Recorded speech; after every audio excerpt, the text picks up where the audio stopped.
Hindi ko inaasahan na sa di mabilang ng mga tao sa mundo, ang pipiliin kong mamahalin, hahangaan at pagkatitiwalaan ay ang taong tuturog sa puso kong nag-uumapaw sa pagmamahal.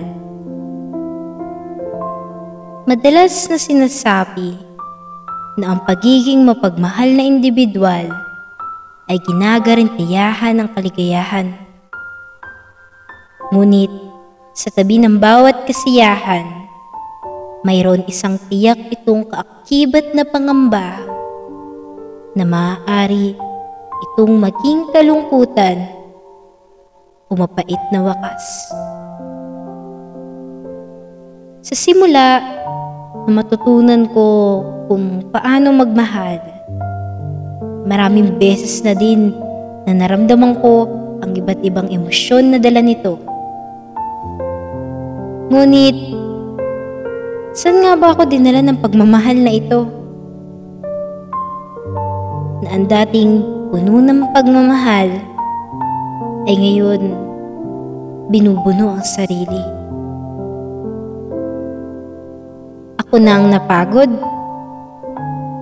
dahil nung hinagis ko ang barya, tila ang bawat kara o krus na aking nasilayan ay aking napalang tadhana. Napaglaruan ng paulit-ulit, kaya di na masabi ang hinaing ng puso. Pagmamahal nga ba ang sanhi, kaya natigil ang puso sa pananabik? O ang pag-iisip na sa pagmamahal na aking ibinuhos ay kahit kailan di na makakaramdam ng sakit? Kaya handa na ako magparaya. Masilayan ng ang liwanag na dapat kong matamasa.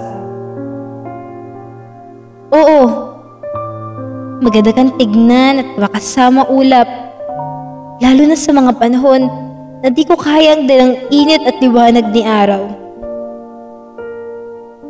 Pero kung sa bawat paghadlang mo sa liwanag ay aking hanap-hanap,